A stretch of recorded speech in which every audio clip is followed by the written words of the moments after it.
Namo tassa bhagavato arahato samma sambuddhassa. Namo tassa bhagavato arahato samma sambuddhassa. Namo tassa bhagavato arahato samma sambuddhassa. So, today we are going to do an overview and I would say a recap or a review of the past sessions. I would say mainly about the Noble Eightfold Path. Once again, I wanted to say this is not a review of the whole Dhammacakkapavattana Sutta, which will be somewhere after many weeks from today. All right, normally it takes around 6 months to finish this sutta. That is the plan. It might not. But at this point, it is mainly about the Noble Eightfold Path. You might wonder why we picked up the Noble Eightfold Path to this level. It is because in the Dhammacakkapavattana Sutta, as you can see at the beginning, the Buddha mentions that this was his innovation. This was what he found out, not falling into the two extreme paths. So then we picked up that, because the rest of the noble truths are leading to this noble truth. But we are yet to study the rest of the noble truths. The first noble truth, second noble truth, third one, which will be now coming up after today. In order for you to minimize searching through the website, I made a blog post, where you can click on the certain lessons, exactly the lessons we have been doing since we started the individual aspects of the sutta, Kama Sukhallikkhana Yoga, Atta Kilamatthana Yoga, and an overview of the Noble Eightfold Path, and then the rest of the path factors. So we are going to do the review, not me just always talking today. I might be asking questions. Don't be scared to answer. I'm not shooting you. This is a learning that we learn together. We call happy learning together, so that we understand that there are areas that we have not studied very well. Maybe you may have not looked at previously. So we will be learning most of the important aspects of the path, not as a theory, but also as a practical journey. Now this is the issue. The way how I explained to you was mostly about how to practice in your daily life. Otherwise you might think that you are coming to a theoretical class, an academic class, just as a piece of reading, piece of preparation for an examination. It is not as such. So we are kind of blending these two, and then mostly looking at the practical way of putting the practice into our Dhamma journey. Okay, so what is the most important thing that you learn about this Noble Eightfold Path? Let me help you out. You learn that this is a combined practice. Do not pick up individual factors here and there and then start practicing. You will get stagnated. You will get stuck. Is that a very important advice? It is. Otherwise you cherry pick your favorite path factors and you start practicing. Who cares? Huh? Do we care about that? You might do it. I think this is how you've been doing it. Right mindfulness, my favorite. And then you might be practicing it. But you don't see the connection of right mindfulness has backward and forward. And then you get stuck. Why did I start practicing right mindfulness? And you through the sessions may have come to a point, no, I should have started somewhere else. That was right view. There comes the gradual practice, right view, and then so and so forth. That is how we learn how to practice it. Somebody might think, no, I'm going to practice Sila only. Right? A lot of people get stuck in the Sila. The Buddha said Sila is necessary, but never ever end up in Sila. Because if you end up in Sila, what will happen is that you will never go to Samadhi. You are practicing Sila to go to Samadhi. Because in someone's life where there is an adequate level of Sila, there comes the Samadhi. When there is an adequate level of Samadhi, there arises wisdom. Wisdom arises naturally in that calm mind. Right? That is how we learn. So the most important thing that you learn so far in our BMB Monday Sutta study was that, in particular about the Noble Eightfold Path, is that never ever cherry pick any of the Noble Path factor, because there is a certain way to practice it. Start from the beginning. Now when you start from the beginning, do you have to think that, okay, October first week I'm practicing Sammaditthi, second week Samma Sankappa, third week Samma Vacha, and then by the end of December you might think you might be able to practice Samma Samadhi. Is it how we are supposed to practice? No. We may start practicing one by one just to understand more or less, but the real practice kicks in when you practice these 7 factors simultaneously. Right? It's like you're driving a car. Bad example, right? Driving a car. You have to give some gas to the accelerator. You have to understand that your vision could be sometimes 90 degree, probably 180. Probably if you reverse, you have to have 360. You have to scan the road, this side. You have to have a very all-pervading understanding. Not even that. You have to be very conscious about the blind spots where you don't see the people behind on the side. And you are not driving on other people's blind spots too, in those big vehicles, large vehicles. They might not see you. So it's kind of it's not just driving. It is a whole experience. In the same way, you are practicing the Noble Eightfold Path simultaneously. How do we do that? Whenever you have to talk, then you talk with Samma Vacha. Whenever you have to be mindful, you practice mindful. Not that today I am not going to practice Samma Vacha Kammanta, only Samma Sati. Is it going to work? It might work for you in an hour practice, but it is not helpful to practice the whole path. Now this is very important. Right? Any questions about that before we jump into the individual factors to do a review? The whole aspect, the methodology of the Noble Eightfold Path is as such. Any questions about that?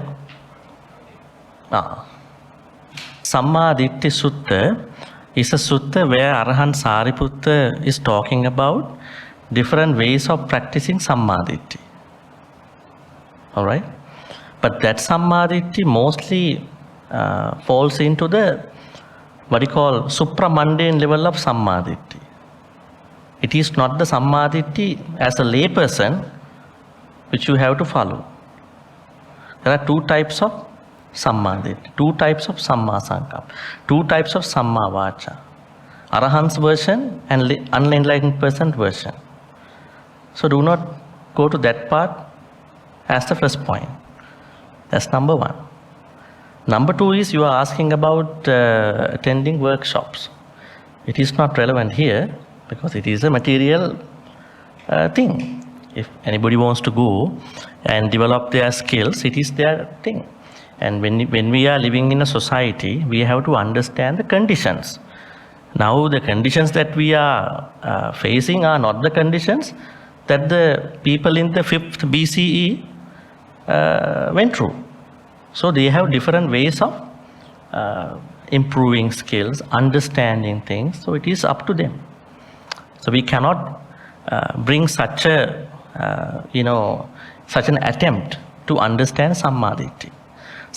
If you look at the mundane version of Sammaditthi, you will think that even such workshops could be good, because you have to elevate yourself in terms of your perspective.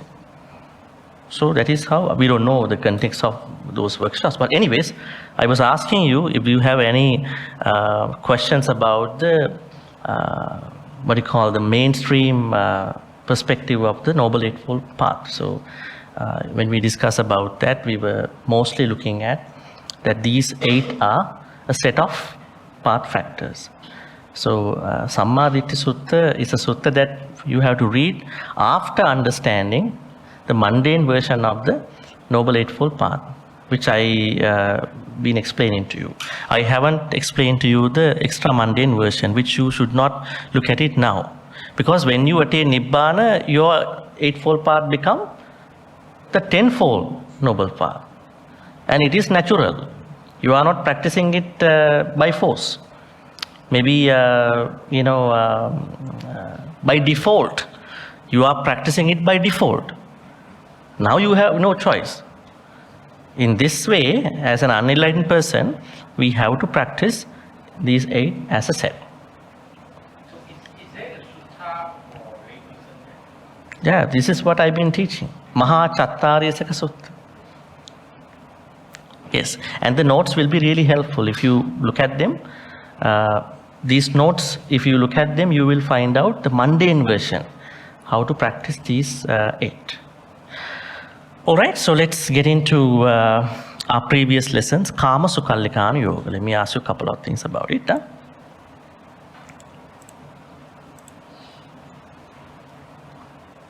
What did we discuss about Kama Sukallikana Yoga? I'm not going to go through all these. I just want to point out a couple of highlights about these lessons so that you will understand. You have the notes. What does Kama Sukallikana Yoga mean in our conversation, in our discussion? We discussed that karma is necessary, isn't it? But the issue is that when karma becomes a clinging. Now, as lay people, you cannot get rid of all karmas, right? You have to experience karmas in the proper way. By understanding that karmas can take you to kilesa level and vattu level, right? There are 2 types of karmas. Vattu karma means when you are owning the karma objects. But kilesa karma means karma as a mental defilement. Kilesa karma comes first. Then you might think, I want to own it, right? So kilesa karma becomes vattu karma. Not necessarily. Most people's kilesa karma become vattu karma. But here, in particular for the path in attaining Nibbana, especially to Buddha's search, he understood that this indulgence, in other words, clinging to sensual pleasure, is an extreme. Nobody can ever find the truth, find Nibbana by clinging to the sensual pleasures. That means you can still enjoy your karmas without clinging. Is it possible? Give me an example. Are there any examples where some enlightened people, maybe Sotapannas at least, at the very least, have done that so? Even after Buddha attained enlightenment, then he very often go into the forest for a few months to practice meditation. 2 months? Yeah. Is it a karma? 2 months? How did you find that? A few months? Yeah, a few months, yeah. Where did you find that? I think the sutta mentioned that. Which sutta is that? But But is it true? No, I mean, this is again a conditional thing, because at that time, they used to stay back and forth in the city and the forest. Yeah. So we should not take it as a forest must practice, right? So he may have gone to the forest. Maybe Did Buddha actually go inside to practice meditation for certain period of time, even after he got enlightened? yeah, he did. He has been till he passed away. No, even after he achieved enlightenment, but he go to the forest to practice enlightenment very often. Forest to practice meditation. Yeah, to meditate. You know, I'm telling that meditation was a normal practice in his life, Yeah. right? Is it some kind of karma? No, that is his way. That is the monastic practice. Monastics are supposed to practice meditation. It's not such a very big turning point. But before he attained the Buddhahood, it was his search to become the Buddha. After that, he has been practicing it because consistent practice is important even for the Arahants, Pacceka Buddhas and Samma Sambuddhas. And it was not for a certain thing, but we know that he sometimes went into certain higher levels of jhanas. We know sanya, what you call the ninth jhana. So he went into the ninth jhana. We call it Nirodha Samapatti. Nirodha Samapatti means is that only some Arahants and some definitely Samma Sambuddhas can get into that level, which means they sometimes think what is the happiness after the passing away. Now the true happiness of Nibbana comes after you passing away, those individuals passing away. So in that ninth jhana, we call it Sanya Vedata Nirodha, which means that you are temporarily withdrawing your perceptions and feelings, but you can still live for 7 days, right? So then they understand this is what happens to them when they pass away. To get that experience while they are being alive, they do that. So it is a meditation. Maybe they go to the forest to do that, but not necessarily, right? Overall, their practice is most of the meditations. So it is their normal practice, right? Not something very, what you call new to their practice. Okay, so Kamasukhallikana Yoga means that what you call you are not. Now, in particular here, monks, monastics, because Buddha says in the Dhammacakkapavattana Sutta, he uses a word. We have to see that. Dve me bhikkhave anta pabbacitena nasevitappa. So these two extremes should not be practiced by, followed by monastics. It's for the monastics, not for the Dayakas. This is why I always tell you have to understand lay Buddhism first. Don't practice monastic Buddhism. Now there are people who want to search suttas online and then just want to write down notes and thinking that I know Dhamma. Don't do that. Always consult a good teacher, because you might be learning something that is not relevant to you, not relevant to your practice. So, pabbacitena is particularly saying. But when we learn this, we understand this is the path. When you become a monastic, maybe at least to understand a certain version of these things to our life, in your life. So, Kamasukhallikana Yoga means that clinging to the sensual happiness. And then we discuss about different types of kamas, and we discuss about that there is a difference between kama and chanda. What's the difference between kama and chanda? Now, chanda is not always ethically negative. It is mostly ethically positive. As you can see in the description of the Samma Vayama, Buddha always says, Chandang janeti viriyang vayamati chittam paggannati. Padahati, vayamati, which means we need effort Even though you know Dhamma, but if you don't put effort, your Dhamma practice will stop. Your Dhamma practice will be stuck. You get stagnated. You are not going anywhere. Right? You might feel how much things I've been doing, but I don't feel that something is going in my life. Right?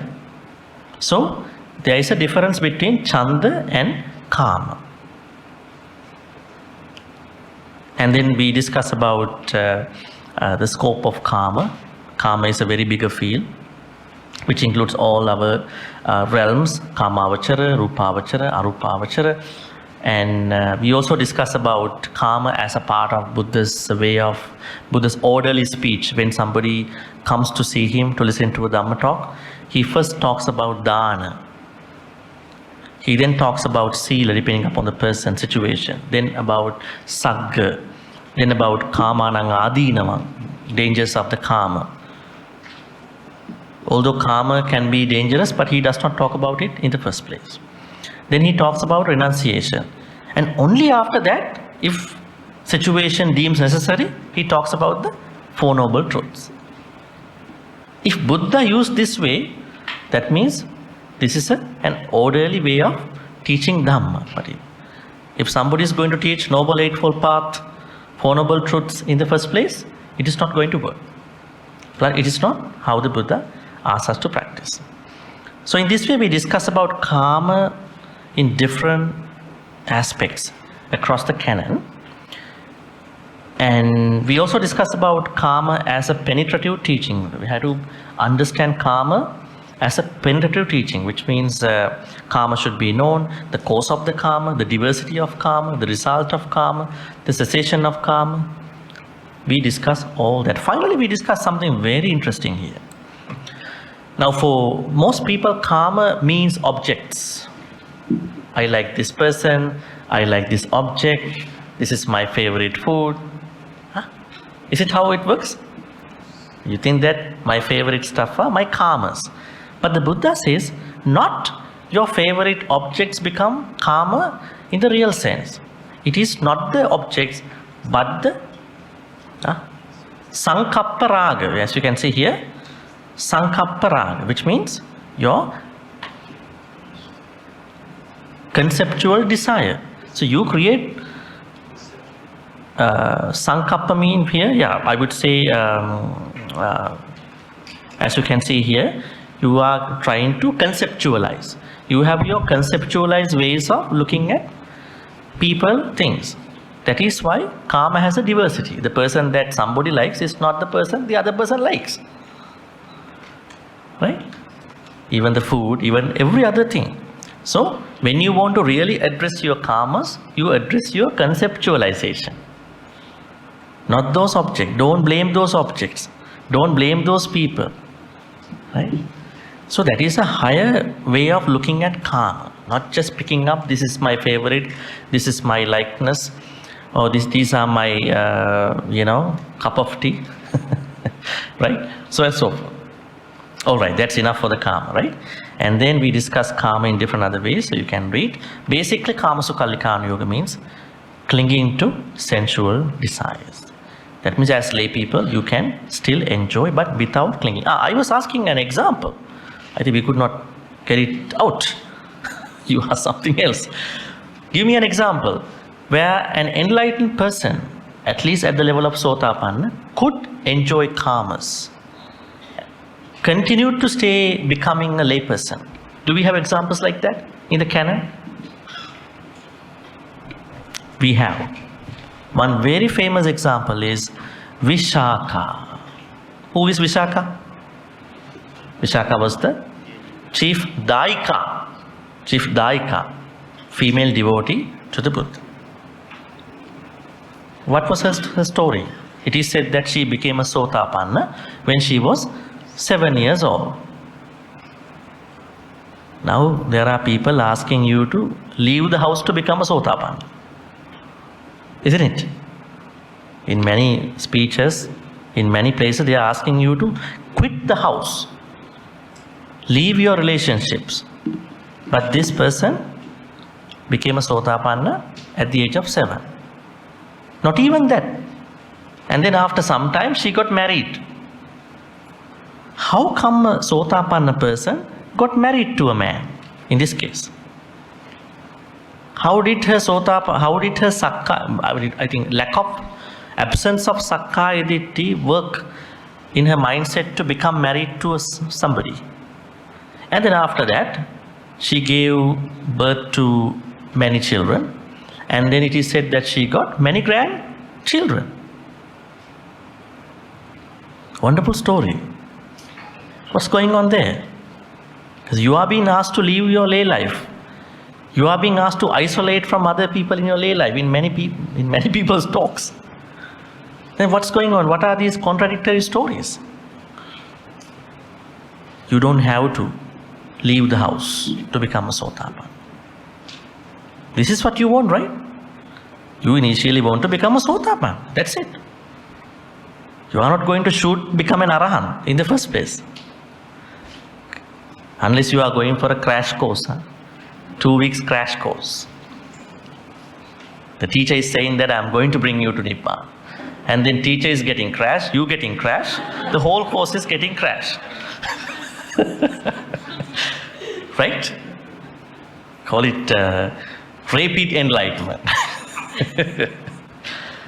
We can't do that. If things are such easy, everybody would have done that. Right? Either the teacher has a problem, either you have a problem, either the materials you are using have a problem, either the people who are hosting have a problem. Right? If these things are such easy, then I don't think we have even necessities to talk about it. So, what happened to Vishaka? Somebody might say maybe she has done her homework in a past life. Okay, let's say she may have done it. But then why she didn't want to become a nun? Why? She could have easily picked up becoming a nun because she used to go to Jetavanaram. Not even that. She made another temple. She built another temple, Purvarama, the eastern part of the Savatthi. She happily spent her lay life. She had no problem. That means if somebody is asking you to leave the house just because you want to attain Sotapanna, is a misguided idea.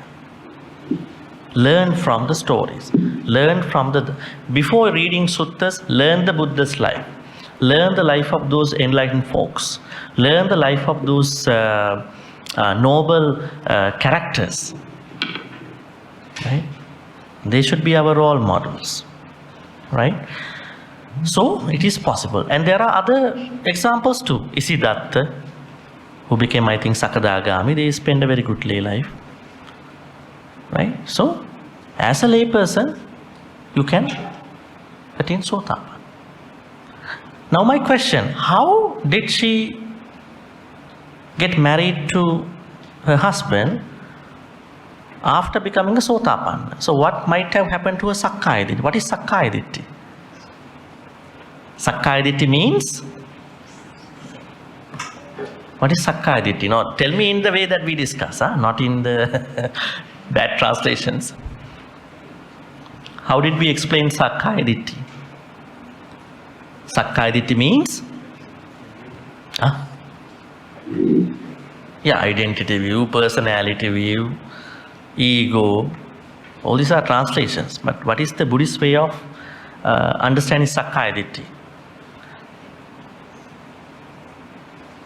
It is given in the Chula Vedala Sutta in the Majjhima Nikaya and also in the Dhammacakkapavattana Sutta. Now, when Buddha explained about the first noble truth, the Dukkha Arya Satya, he was explaining Jati, Jara, Vyadi, Marana, then Piyehi Vippayoga, Apiyehi Sampayoga, Yampichang Nalabati Tampi Dukkha. Then he comes to a point, if anybody does not understand the first noble truth, even at that point, then let me tell them, Sankittena, in short, Panchupadana Kanda Dukkha. If somebody clings to one's own 5 aggregates, that is the root of your dukkha. Then Sakkaya Ditthi means clinging to your 5 aggregates. That is a Dhamma way of explaining Sakkaya Ditthi. Now when you say ego, do you count that?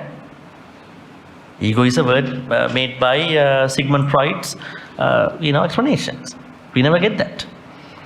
And when you say personality belief, you don't get it properly. Right? And there are 20 ways of creating Sakkaya Ditthi. 20 kinds of identity. I use a little but it has 20 kinds. You can see Rupa, Vedana, Sanya, Sankhara, Vijnana. So there are 4 for each aggregate. Thereby you are creating 20 Sakkaya Ditthi. Now what might have happened to Vishakha? That means although she married to her husband, she had understood how Sakkaya Ditthi works, because she has no Sakkaya Ditthi. Just because you don't have Sakkaya Ditthi, it does not stop anybody from not being with somebody, because they understand that clinging to these aggregates is the problem. But without clinging, you can be so. Very interesting. That means Vishakha understood about her family members, that I should not cling to my Rupa, my Vedana, my Sanya, my Sankhara Vijnana. But for the normal lay people is that they have clung to these 5 aggregates, and then they are going to create their lay life. Maybe married life, maybe relationship. That is the issue. But when an enlightened person at the level of a Sotapanna level, they still having relationships, but they are not clinging to their relationship. That is the story we learn from Vishakha. There are many other people. I just gave you a very famous example. Then we studied about Atta Kilamatanu Yoga. Bhante, can you elaborate on that? Not bringing to the 5 aggregate in the case of Vishakha. What does that mean? Well, Vishakha was a Sotapanna. And then after became a Sotapanna, she started her lay life, her married life. So how does someone who attains Sotapanna look for a person? Because we understand when you become a Sotapanna, you have to get rid of Sakkaya Ditthi. This Sakkaya Ditthi. So you are not, now normally people think that you can't even attach to somebody. That is the normal belief that people know. You cannot attach to somebody. But with the Vishakha story, she still got married to somebody. How she loved that man, how she got in touch with that man, it is because having understood the boundaries of what we call the extreme areas of the 5 aggregates, without clinging to 5 aggregates as clinging upadanas, she started that lay life. So I think the point that we have to learn is that even a Sotapanna still continues to be in a lay life. Not even a lay life, in a married life. Now there are people who, when they want to become Sotapanna, they choose to be single. Isn't it? In this society. They choose to be single, they choose to be isolated, they choose to go to forest. There is something to learn here then. That means it's a misunderstanding. That means you are practicing all these things in your dearly cordial relationships. You don't have to walk away from them. If you want to walk away, go ahead. But you don't have to walk away from them. Right? Unless you have issues. Right? You can still practice your not even normal Dhamma things. Even these enlightenment factors you can practice, and then you can continue that spiritual practice. It is very important, very interesting actually. Not many people talk about it. When they talk about it, they say leave the house, leave everybody, go to the forest, go to a forest monastery, thereby you become a Sotapanna. What a lie is that? Because they haven't read, they haven't understood these stories. They merely cherry pick some of the suttas. Those suttas were meant to teach for some high-minded individuals. They are not for you. They are for certain high-minded individuals, noble individuals. Not for normal people. That's why you have to read suttas under a certain good teacher. Maybe a lay person, maybe a monk. Good teacher. Kalyana Mitra. Then Atta Kilamatanu Yoga. I think we have spent like almost half an hour for the first one. We have to sort of speed up now to catch up. Atta Kilamatanu Yoga. Let's talk in simple ways. Atta means self. Kilamata means weariness. And Anuyoga means practice. The Buddha said, if you give pain to your body, that is also another extreme. This is very interesting. Now, the first one, a lot of people say, yeah, karma is a problem. But this one, people take it in a very, a shallow way. Why do I say so? When anybody turns to a spiritual practice, be that a monk or lay person, they can be victimized. They can be far more susceptible or vulnerable to a very extreme, painful practice. Because when you give pain to your body, then you will start having lots of issues. One thing is self-hatred. Is self-hatred a good thing? You are hating yourself for your past. Right? Now, Prince Siddhartha, ascetic Siddhartha, he had been looking at what he did for many years. He understood this is not the way. Maybe a wrong advice somebody gave to him, of course. He understood it is not the way how he should have followed. How does someone run into Atta Kilamatanu Yoga as a normal layperson? Tell me. Now, ascetic Siddhartha had lots of plans about this. But how about you? How about normal devotees?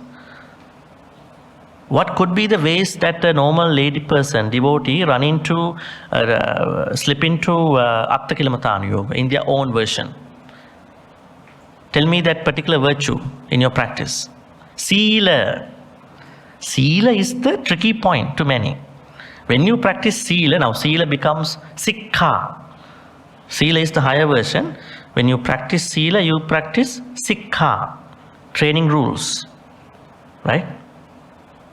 Sila is the higher version. But when you nail down Sila to Sikkha, you might sometimes practice Sila in an extreme way. Tell me some examples. Now the Buddha says there is an extreme version of Sila. We call it Silabbata Paramasa. If Sila is so good, why an extreme practice of Sila is bad? And it became a feta Sangyojana. I mean, that is one of the Sangyojanas you are going to get treated when you become a Sotapanna.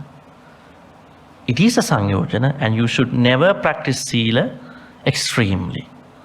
Maybe too much. Because, as I said earlier, Sila takes you to Samadhi. That's the only thing. A regular Sila practice is necessary. Right? Now, there's an often criticism to the Western mindfulness. Western mindfulness lacks Sila part. This is something that people say, but nowadays some Westerners practice Sila too. So, Sila has to be practiced carefully, understanding why I practice Sila. When you understand why I practice Sila, you will never go to the extreme level. Right? And also some of the cults, Sila, Vata, cults. Are there some Buddhist cults, like in some other religions?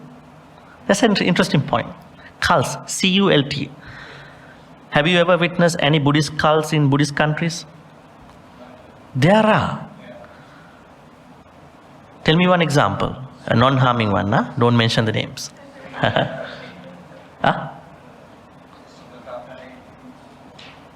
Different groups like that, you know. When Buddhism went to different different countries, different geopolitical places, Buddhism took the shape of their country's culture, their country's superstitions, right? It happened. When it went to certain countries, it took the shape of that country, right? Even the chanting, right? Even the blessing, huh? In some countries, monks tie a string. Monks sprinkle water. In some countries, there are some other practices to bless you, to chase out the ghost.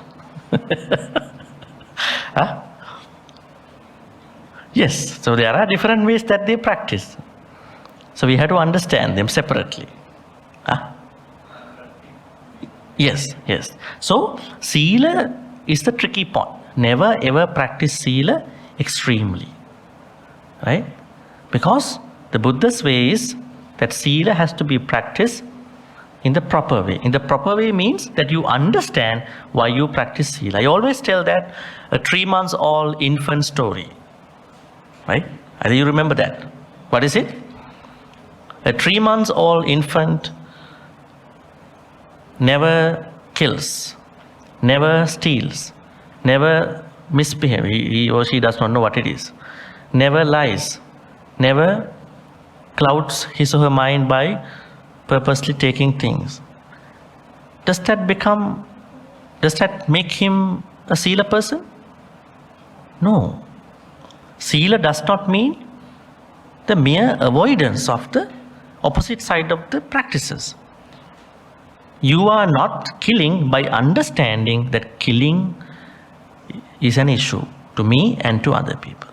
You are not stealing because you understand the effects, the ethical aspects of what it is. So in the same way, that is how we look at it. So Sila has to be done with that understanding, not that mere absence of it. So Attakilamattana Yoga will be your practice if you don't know how to practice Sila in the proper way. There are lots of Attakilamattana Yoga practices at the time of the Buddha, even pre-Buddhist time. You can read all that here. There were lots of people who practice Attakilamattana Yoga. Even in today's world, when someone practices Attakilamattana Yoga, which you don't notice, you get to like that person a lot. Why is it? So much rigorous practices. We have to respect. Because your respect always catches such people's activities. Because if you do not scale your understanding about morality, then you will wrongly understand their behaviors as points of respect. Right? Okay, that is Attakilamattana Yoga.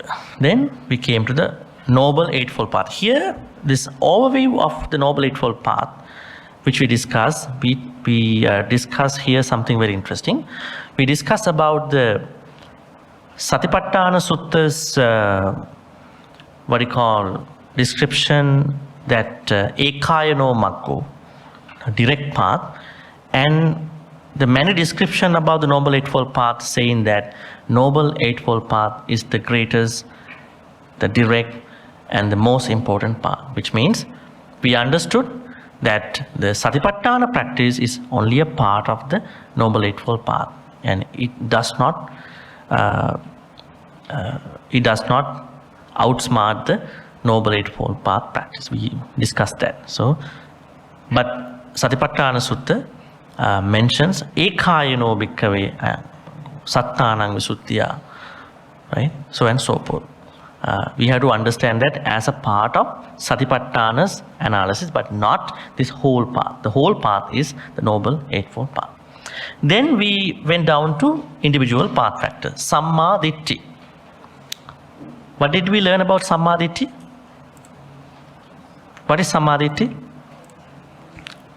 We discussed about the Ditti. Is Ditti a good thing? Dittis are always creating lots of problems, our views about things. And then I added something very interesting from Abhidhamma. What was it? In the Abhidhamma it says, when you do a wrong thing without rationalizing the wrong thing, you get less bad karma.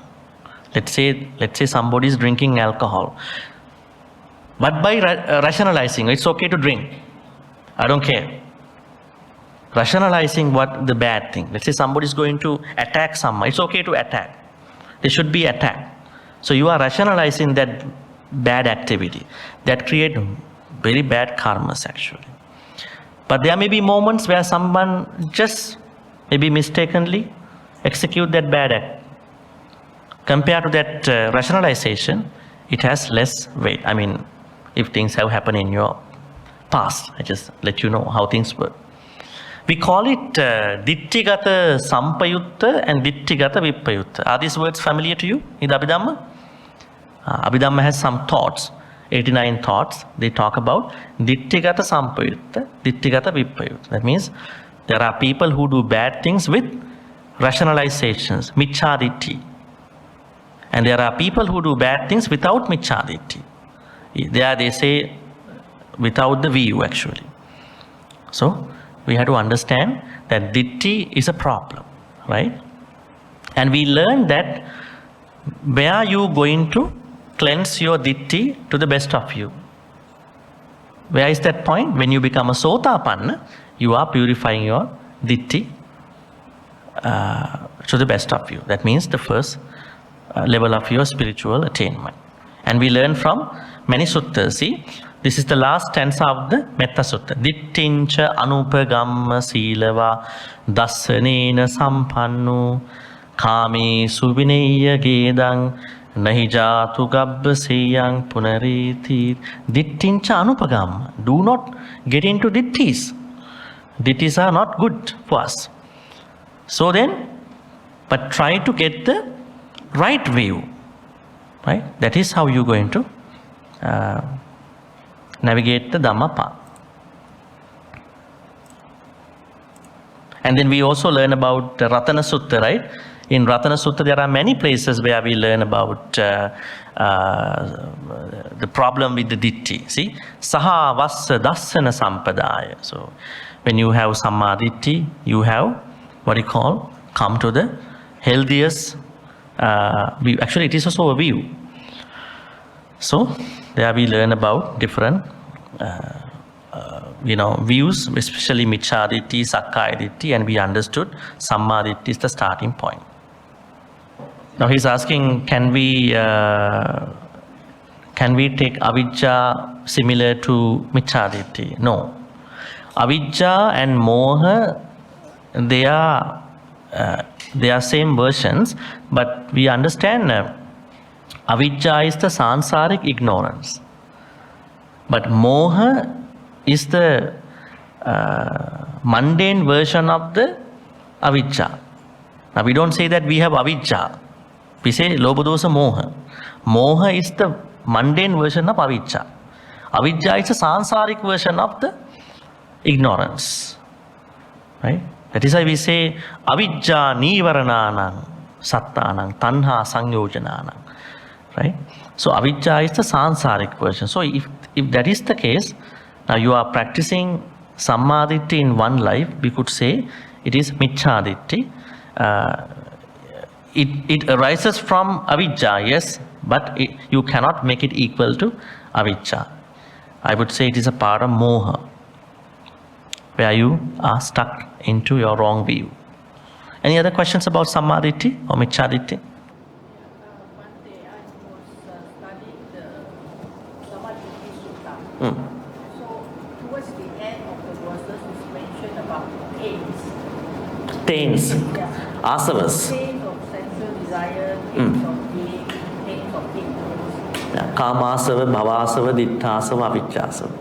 So, I don't really know what is pains and what is the connection to ignorance. Because it says with the arising of ignorance, there is the arising of pains. And Bhante is a simple example. Once again, this is relevant to the Arahant version of the Sammaditthi. It's not necessary to know. But let me tell you, asava, I think I taught in the class, right? Pali class. You are attending Pali class. Okay. So when you look at the akusalas, we are struggling with akusalas. The first thing that we experience is akusala roots. What are the akusala roots? Lobha, dosa, moha. They are after akusala roots. Let's say you are not properly maintaining your akusala roots, you are not bringing the kusala roots, then asavas are starting to come. We call them influxes. Influxes from the akusala roots, then asavas start coming out. Asavas means the fundamental versions of the kilesas. But kilesas, upakilesas have not yet come into existence. Akusala roots, then asavas. Asavas means the rudimentary version of your kilesas, the rudimentary level, the primary level of your akusalas. We call it asavas. A means influx actually, asrava. They are segregating. segregating from the akusala roots. Once you develop asavas, then what happened? You might be supported by upakilesas, impurities, or not. You are then going to create kilesas, defilements. Those defilements. There are 16 upakilesas, then defilements. The whole process of akusala, the creating the akusala, is called as papancha, proliferation. It is given in the Madhupindika Sutta. So what you need to understand is that asava is the rudimentary level, primary level of the kilesas, defilements. So there are many translations. Don't go to translation. These people translate them to be cankers, taints, fermentations. What else? Many translations. So I would simply say influxes. Influxes are very literal actually. I would say asavas are asavas. Nobody translates karma, right? Karma means karma. Bodhi means bodhi. Metta means metta. But when you say loving kindness, love and kindness, how is it going to work? Hybrid term, translation issues, especially for the practitioner. For the books, they are okay. For the writing of the book, it might be okay. They can be backed by different other interpretations. But for a practitioner, it's good to take Pali words, most important Pali words, as they are. So asava means a rudimentary level of the kilesas. Right? So finally, what we need to understand about sammaditthi is that sammaditthi is the starting point of your practice. All right? Now, have you already started the practice? You should have started it, right? You should have. Not just learning and writing down in books. Everybody does that. Even the university students write that. Right? You have to go a little bit beyond of that writing, that theoretical knowledge. Now, it's enough of writing. It's enough of just learning theory. Now the practice should kick in. Right? Otherwise, this is wasting your time. Right? Time is very important. Sometimes you know, you have experience from some ways, then you fall short of the time. Unfortunately. Right? Because there is a saying that, a very famous saying that, the problem is that we think we have time. Right? Then after looking back, no, we didn't have time. Right? So, then, I sincerely think you may have started already. If not, start it today. It's too little late, huh? Because we started in July. Right? We started by that time. And then, why you have to start with Sammaditthi? Sammaditthi tells you the whole bunch of information of why you should practice. Why you should practice. Let's go to the flyer here. See this one? This is the source where we're going to find out why we should start from Sammaditthi. As you can see here, right view. And every path factor is supported by Sammaditthi, Samma Vayama, Samma Sati. Who says so? Who says that every path factor is supported by, should be supported by other three? The Buddha. If you have ever practiced any of the noble path factors without these three, that means you should have failed in your practice. You must have failed. Because it's not the way. Now, I think you must have practiced these individual noble path factors before in different ways. But as you can see here, the Maha Chattarisaka Sutta in the Majjhima Nikaya clearly says that in order to practice even the first one, right view, you need to have right view. Why is it? How do you separate out, this is right view, this is wrong view, is right view? Then just because you know this is right view, is it enough? No. Then you need some effort. If you lazy, if you have sloth and torpor, Tinamida, you cannot practice it. Now you have energy. Maybe you have lots of energy on certain days. Then is it enough to practice these path factors? No. You have to know the timing, situations of the Sammaditthi practice. Maybe this is the time I come up with Michaditya. I watch news. Then when I watch news, I create my own Michaditya about the news. I know while I'm watching, I'm creating my Michaditya a lot. How do I know? Samma Sati. Then I talk to somebody who is a troublemaker. Then I know that I'm talking to this person. This might be the time I'm creating Michcha Vacha. Right? Definitely. Because I don't like that person. You might not like that person. Then you know. How do you know? Samma Sati. In Sammaditthi, you are separating out the bad from the good, good from the bad. You may have energy, but still you don't have sati. Then you cannot understand that specific moment of the practice of individual path practice. It's very important. So Sammaditthi and so forth. Every path factor must be practiced by these three. The ways and means how you practice it, that you have to particularly understand, specify, contextualize the certain occasion, certain moment, especially with certain people. Right? You are creating lots of Michcha parts when you are with other people, dealing with other people. Because when you are dealing with other people, you are not really paying attention to these 8. Right? All right, so Sammaditthi is as such. So you are starting from Sammaditthi. And then, now when you, what is Sammaditthi in short terms? You can see here. This flyer, you can see. This is these are the Sammaditthi things that you have to practice. What are they? Believing in your dana. If somebody says dana is not important, that is the first failure in their practice of Sammaditthi. Dana should be done. But is there only one way to practice dana? I mentioned to you a couple times. Is there only one way to practice dana? No, there are many ways to practice dana, generosity. Starting from giving dana to the monks and nuns. What are the other ways of practicing dana? Volunteering, giving your time. Nowadays the best dana is giving your attention to somebody in your household. Giving your time. You never give your time to somebody, especially to the loved ones. You ignore them. But next day morning you come to the temple, give dana. What a funny thing, huh? In your household you never give attention. You never give that attention dana to the person that you should. And your family life is upside down, topsy-turvy. But the morning you come and give that big dana and say sadhu and go, Maha sadhu. How you are going to practice it?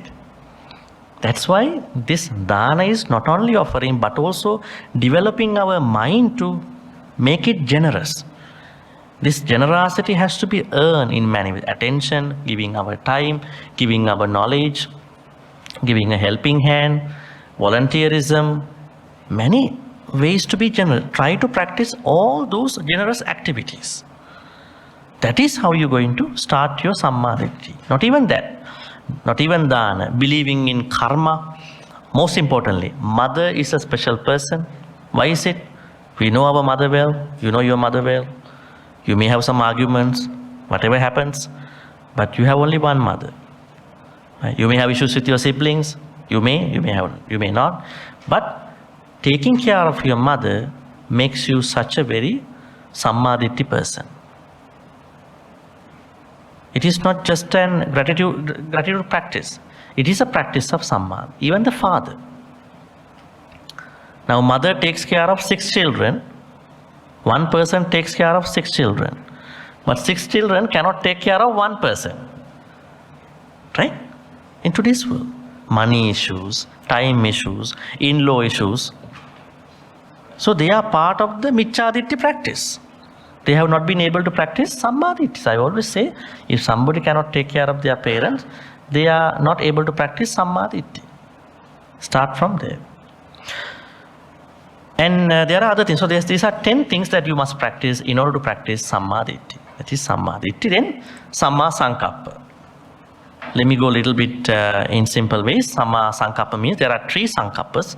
Now when you have right view, there comes right intention. In the mind of Sammaditthi, you are having 3 Samma Sankappas. What are they?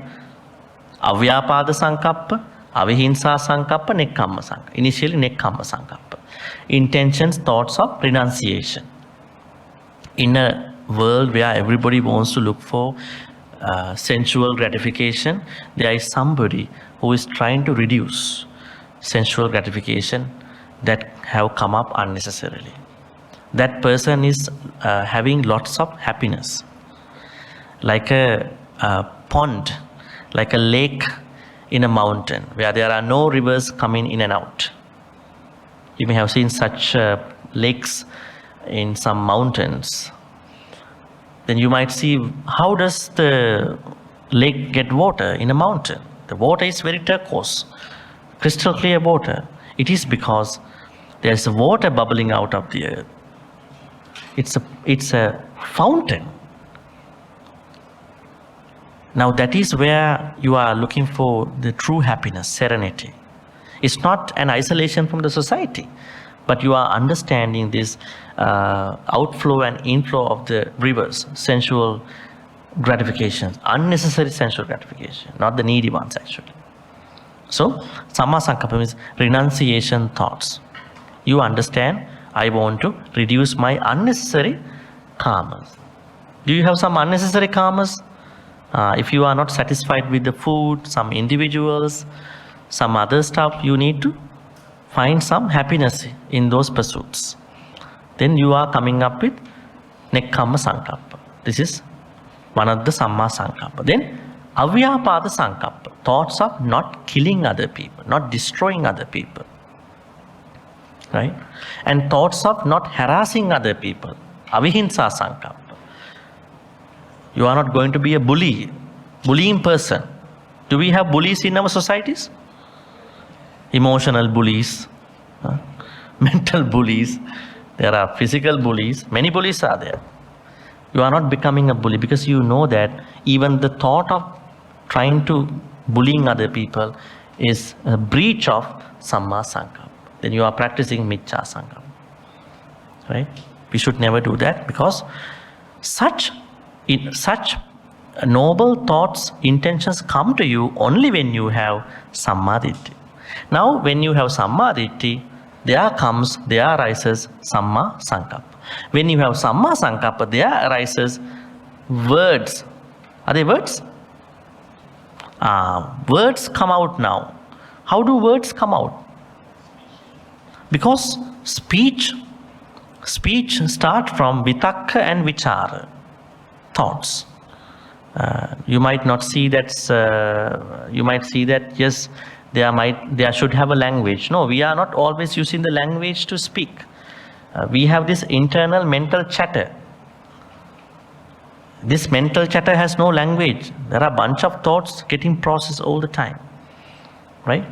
So, since that point onwards to a very refined language, you must be very careful when you speak. Because there are 4 bad words that you have to get rid of in order to practice Samma Vacha. When you have Sammaditthi, Samma Sankappa arises. Not that you are creating, naturally arises. When you have Samma Sankappa, Samma Vacha arises. That means when you have right thoughts, whatever the words that you are going to talk are going to be Samma Vacha, right speech. What are they? Speaking truth, and then united speech, not dividing other people. Have you seen people who are always, if they talk something, even one word, they are trying to divide 2 people. They say only one word and there's a big something is going to happen because they don't think about what I'm talking, what I'm supposed to talk today here in this meeting, in this particular food event, in this family meeting, right? Because they don't have Samma Sankappa, no Sammaditthi at all. Then third one is speaking gentle, soft words. Everybody likes to be talking soft, kind words. Everybody needs love, care, even animals, even flowers, even trees. They all like to be talk in a nice way, right? Then the fourth one is always talking beneficial, good things, not being a gossiper. So these are what you call Samma Vacha. Then Samma Kamma. Now you are at a point you can purify your actions. You are always trying to take care of other beings. You are always trying to take care of what other people have. You are trying to behave well. Did Buddha talk about that these sexual behaviors are okay, that these sexual behaviors are not okay? No. This is not, that was not his business. It is changing as time goes on. The Buddha said, what you should be concerned is that do not step over to other people's cordial, dearly relationships. Right? That is important. If you do that, your relationship will be broken one day in another life. Right? Nobody likes to happen such a thing. Right? So, those are Samma Kamma. Then, when you now purify your speech and then your actions, now you have a good opportunity to look at whether you are doing a right living. Are you cheating other people to make money? Are you misguiding other people to make money? Right? So, we discussed that too. Whatever the activity you are doing for your work, you have to feel free at the end of the day. I have earned money without cheating other people. Right? Buddha talked about certain opportunities at that time, but I think they have to be revised now because he talked to those people. He never said, the list of the jobs, should be contingent to changes. Because he talked to people at that time, right? But the list definitely should need some revisions because we are learning it from today. Because nowadays, the olden jobs have become very easy. Now, the butcher is not seen now. But you see the industrial farming, right? You see everything in a supermarket. You don't see who is butchering, who is slaughtering animals. They have everything become compact. You never see who is doing that, right? So we have to understand these, modern version of the work. What I initially suggest is that if you are not cheating anybody, if you are not doing any unnecessary things, unethical things, you should be okay. But the thin line is you should never cheat on other people to make money. It was given to monks too. Never ever show untrue qualities to lay people, to saying that I have more sila. There were some monastics who did that. Then devotees get cheated. They say, oh, such a good monk, huh? Right? So we have to respect more and more. Right? There are a lot of stories. So he said to monks, do not show any virtues to lay people to get some more respect. Right? In the same way, he told lay people not to cheat other people. Because we learned that from the Chandima Thera, right? Remember where Buddha talks about it? Now I'm asking now about your chanting book.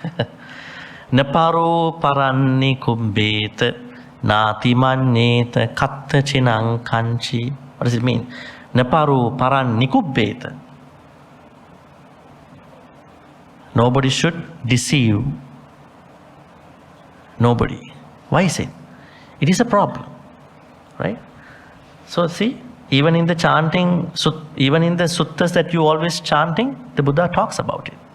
Cheating is such a bad thing. Swindling, cheating. Right? So now you have already understood about Samma Ajiva. So you should never misguide, cheat on other people to make a living. Try to always to stay true to whatever the product you are selling out to other people. There are people who are selling things, they got it from an organic place. They got it from a very branded place, but they are not true, right? So you understand Samma Ajiva. Now when you are so much sure about your Samma Ajiva, right living, then now you are deepening your practice to the Samadhi, because Samma Ditti, Samma Sankappa, they are part of Panya. Samma Vacha, Samma Kammanta, Samma Ajiva are part of Sila. Then Samma Vayama, Sati, Samadhi are part of Samadhi. Now you are deepening, you are sustaining your practice into the samadhi level. Because you have understood the purpose of your sila. Your purpose of your sila is to uplift you into the samadhi. For those people who are stuck in the sila, they never know what it is. They never know. What they know is, give me the precept again. Give me the precepts again. That's what they only know. They never know the purpose of practicing Pancha Sila, 8 Sila, 10 Sila is to get to the Samadhi level. That should be our purpose. That is what the Buddha says in the Noble Eightfold Path. Now you are trying to practice Samma Vayama. What is Samma Vayama? Huh? I told you Samma Vayama has 4 aspects. And I used an analogy. What was the analogy? A garden project. A Buddhist garden project. So there are 4 things. Preventing inactive akusala states. So you have to put effort. Then removing active akusala states. Then creating inactive kusala states. And deepening, sustaining, preserving, maintaining active kusala states. It is like a gardening project. Now in a gardening project, if you have a garden, you know that you are very scared of getting some weeds. So you might add fertilizer, you might do certain other your home treatments, not to see any weeds coming up. In the same way, you are trying not to create non-existing akusala states. You are a good person. You have no frustration that much. You are content. You are happy about your life or whoever that you are with, and you have less anger. So then you don't need more anger to come to you, more jealousy to come to you, more frustration to come to you. But unfortunately, now akusalas have come to you, let's say. Then you are going to remove them. At that point, you are going to remove them. The kusala side, you understand your kalyana mittas can tolerate more than you. They can do more Dhamma work. They are not gossiping, right? And they are doing a lot of good things in their life. They have patience, and they are not bothered by other people's some other mean activities. So you get to think that I don't have this nature. This is such a peaceful nature. I want to learn. So you are creating new kusalas. You are putting effort to create new kusalas. Then you already have some good things. Let's say you are already a patient person. You are already a kind person. You are already a nice person. Don't you need thinking that you need to evaluate your good state of mind? Yes, you have to think, am I kind enough? Today morning I went somewhere. Was I kind enough to that person? Was I nice enough to that person? Did I miss out on some aspects of that particular event?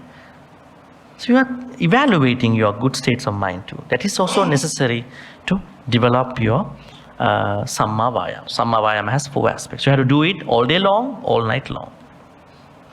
Not during the sutta study, not during a retreat only. Every time, anytime, 24 hours, 365. It has to be there. Then Samma Sati, I think I explained that in many details. Satipatthana practice. You have to practice Satipatthana. We said that breathing meditation is very important in that practice, because breathing meditation can cover all the Satipatthanas. Other meditations, other exercises can only cover certain Satipatthanas. Let's say body-wise, you might practice walking meditation. When you practice walking meditation, you may not practice your Vedananupassana, maybe Chittanupassana. But when you practice breathing, you can go into all the Satipatthanas if it is necessary. In suttas it says even one Satipatthana is enough. Even one exercise of one Satipatthana is more than enough if you do properly. But there are different ways to practice it. And I told you something very interesting in Satipatthana practice. It was that when you practice Satipatthana, you practice as a Samatha practice, also as a Vipassana practice. How do we see Vipassana? You understand the arising part, then the existing part, passing away part. And then I said, when you practice any exercise of Satipatthanas, you are practicing internally, that means looking at your body, and externally, looking at other people's body. Is it like when you practice meditation, you look at other people's body? Is it like that? No. You understand my experience is not an individual experience only. It's a universal experience. Even Buddha had this. Arahants had this. Monastics have this. Other my fellow Kalyana Mitras also experiencing the same thing. You are thinking.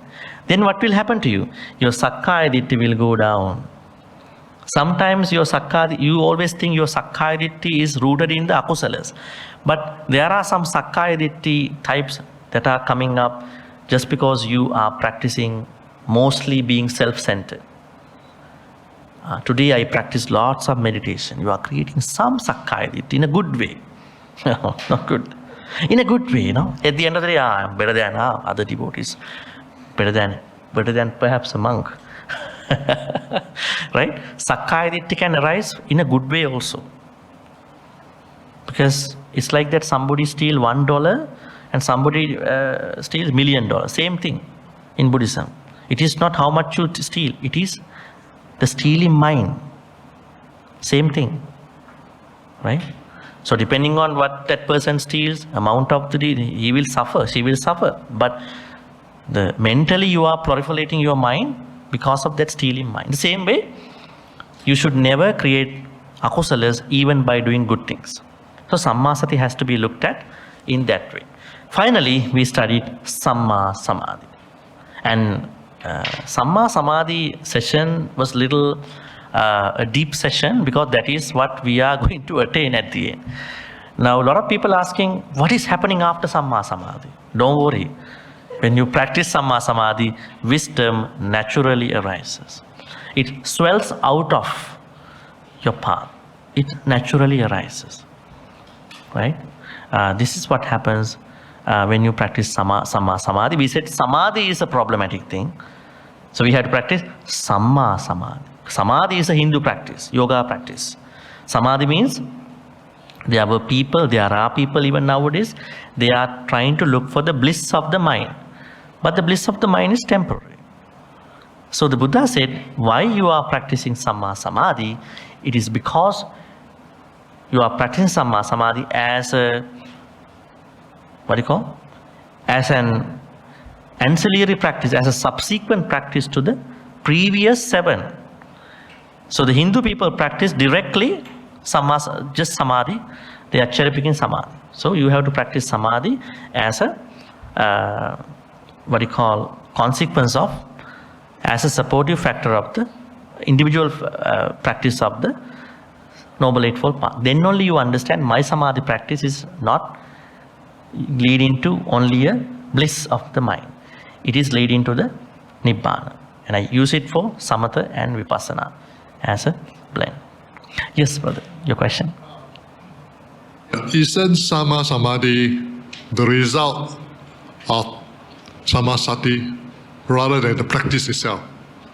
No, Samma Samadhi is the result of the whole practice. Yeah. But the immediate reason is Samma Sati. The immediate reason is Samma Sati. It's like that you go to the university, 4th year graduation is the immediate result of the 3rd year. Right? But the graduation is a result of the studying the whole years. That is how we have to take it. Now when people cherry pick Samma Sati, they might think, Samma Samadhi is only the result of Samma Sati. When people cherry pick, like in olden days, when people teach only practice Samma Sati, it happens. So it is a result of the whole practice. Especially it is the most desired result of Samadhi. Because once you hit Samma Samadhi, wisdom naturally arises. So the Hindu Samadhi practice does not give them that wisdom. That's how we have to look at it. Good evening, Bhante, Chandima, ladies and gentlemen. Basically, the Eightfold Path, right? In the way I look at it, is actually just a sequence. What I mean is an order. First, the thing evolved from the thoughts. That means it's the right view or wrong view. Then from these thoughts, right, it carries an idea or intent. And then through this intent idea, you express it through a speech. Through this speech, right, then you will follow by actions. Whether these actions, the result actions can create, the right livings, or we call it the hard works is for the benefit of others. Then towards the final stage, which is actually the concentration of mindfulness is the most difficult part a human being been trained to. I believe thoughts and all those things actually a cycle. Can I say that this is actually the Eightfold Path? There's we call it a sequential process. You have to understand the sequence, then you understand the holistic part of it. Thank you. Yeah, it is sequential initially. That is why I was telling, I was reiterating that people are trying to cut it short, and they cherry pick their desired preferential path factors. If they know that this is sequential, they understand we have to start from Sammaditthi. So as you said, this is what I have been explaining. So we have to start it from the beginning and always think about we have to fulfill the purpose of Sammaditthi. The purpose of Sammaditthi is to attain Samma Samadhi at the end. The next question is based on this Eightfold Path, right? These factors, does it have, is it empirical or a certain kind of weightages or importance to it? For example, is the right view more important intention, or was it all equal in all aspects? I think all are equally important, right? All path factors are equally important. But we have to start from the first thing, right? Nothing is more important than the other thing. Don't choose one or the other. So, but starting from the first one, and then when I say simultaneously practice all these 8, understanding we are fulfilling the purpose of Sammaditthi, and we are hitting on Samma Samadhi at the end, where the wisdom naturally arising, and the between noble path factors, they are what you call supportive factors as well. So we have to practice them together. We should not prefer one or the other. We have to practice all the noble path factors equally as much as we could in our own way, in our own strength. Yeah. Anybody else? Today is the last day for our Noble Eightfold Path discussion. Bhante, I want to ask about Sama Ajiva. I was reading the sutta, the Anaya Sutta, freedom from death. On the last part, there is a verse saying that it's actually comparing of the four kind of happiness. So I don't really get the verse comparing which type of happiness, because it's saying seeing clearly, a clever person knows both kind of happiness. The other kind is not worth 16 part of the happiness of blamelessness. Can Bhante help to clarify? No, there were different types of happinesses that people enjoy at the time of the Buddha. So the Buddha was trying to compare that it is the true happiness that he's talking about is going way beyond than those normal 16 types of happiness. That is why it is not even compared to one of the 16 happinesses. Yeah. Is it related to our discussion today? I think this is kind of happiness point of view, right? It was under the, what do you call, the Sama Ajiva. Samma Ajiva, okay. Good, Yeah. good. Yeah. Any other questions? Very, very simple. What if a person who didn't go through this process of jump, for example, thought something going to action, the speech or we call it, it's not the same person, or Then the practice does not flow smoothly. There's no smooth. Yeah, there are different people, but our understanding according to Sutta is that the practice will not become smooth when you cherry pick different path factors. Yeah. It has to be orderly. Yeah. It is like you are eating with the dessert, not eating the main course. You could do so. All right. We don't need to bug anybody to ask questions. I hope that you learn, and if you have any questions, so please send me a message, and I will do the transference of merit part. We are planning to take a group picture today. At the end, after Brother Leslie gave some announcements, not to mark that this is the end. This is a temporary end this way, but we are continuing. All right, so we're going to transfer all the good karmas now to the departed ones and share the good karmas with the Deva Naga Mahindika. May all the good karmas that we've been accumulating through many weeks about the Noble Eightfold Path and other important aspects of the Dhammacakkapavattana Sutta be transferred to all the departed ones who passed away in the name of all of us. If the departed ones were reborn in a place of discomfort, pain, may they be able to release from those places and to be reborn in places of comfort, happiness, kama sukhati. If they are already in a place of happiness, comfort, may they be able to improve and then practice more Dhamma, apply more Dhamma into their lives, and finally attain the supreme bliss of Nibbana. Sadhu, sadhu, sadhu. Idammi ñāti nang hotu sukhita hontu ñātayo. Idammi ñāti sukhita hontu ñātayo. Idammi ñāti nang hotu sukhita hontu ñātayo. May Deva Naga Mahindika be well and happy. May they share all these good karmas and may they protect all of you for good health, quality of life and prosperity, safety. In particular, may they bless your spiritual journey. May you have a very smooth, consistent, persistent, hassle-free Dhamma journey, spiritual journey. May Deva Naga Mahindika also finally attain the supreme bliss of Nibbana. Sadhu, sadhu, sadhu. Ittavatacha ammehi sambatang punya sampadang sabbe deva anumodantu sabba sangpatti sindhya. Ittavatacha ammehi sambatang punya sabbe bhuta anumodantu sabba sangpatti sindhya. Ittavatacha ammehi sambhatang punya sampadang sabbe satta anumodantu sabba sangpatti siddhya. Akasatthacha bhummattha deva naga mahindika punyantang anumoditva chirang rakkhantu loka sasanang.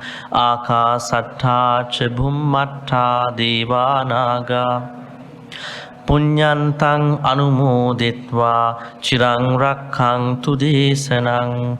Akasatthacha bhummattha deva naga mahindika punyantang anumoditva chirang rakkhantu mang paranti. Chirang rakkhantu tvang sadati. In this endless sansaric journey, may we be in the company of the Kalyana Mitras, noble friends who can help, support, deepen, maintain our practice to the next level. May they always be an abundant inspiration, motivation to the betterment of our practice. And may we be not in the company of the Papa Mitras in the sansaric journey till we attain the Nibbana. Thinking thus, we're going to make a wish. Imina punya kammena mami bala samagamu satang samagamu hotu yava nibbana pantiya. Finally, may all the good karmas which we've been accumulating throughout our timing. We started the Monday Sutta discussion in July. You've been coming to this Dhamma Sutta study since July. Every Monday from 8:30 to 10 p.m. Most of you have been attending. You really wanted to know what it is. What do we not know about the Dhammacakkapavattana Sutta? And then what else do we have to understand? Maybe do we have to develop our certain areas of the knowledge about the Dhammacakkapavattana, so especially the practice-wise. May all these good karmas which we've been accumulating in many ways be helpful and supportive for all of us to attain the supreme bliss of Nibbana. Sadhu, sadhu, sadhu. Also, we wanted to thank Buddhist Maha Vihara for organizing this event for many people. Many people are joining from many places, and I think that some of the sessions have been always uploaded onto YouTube, some of the past lessons, so you can learn more. Because when you watch some of the previous videos, every day when you watch, you learn something new. Not just watch one time, watch every time, because your mind takes time to calibrate, right? It's like you turn the button on, it takes time to calibrate. So we are thankful to the Mahavihara, Buddhist Mahavihara, for the chief monk and other reverends, at the same time Vihara committee members here, especially we have Brother Leslie over here and everybody over there. And today we have our Professor Reverend Digale Mahinda Thero too. He is leaving also in a day or two back to England. And so we are all benefited by all of us. Thanking to everybody who have showed up here and all that. May we be finally able to attain the supreme bliss of Nibbana. Sadhu, sadhu, sadhu. Abhivadana siris nichang vaddha pachayino chattaru dhamma vaddanti ayuvannu sukhang balang ayurarogya sampatti sagga sampatti mevacha atu nibbana sampatti iminati saminjatu. Sadhu, sadhu, sadhu. Now Brother Leslie will be coming over here and then give some announcements, I think.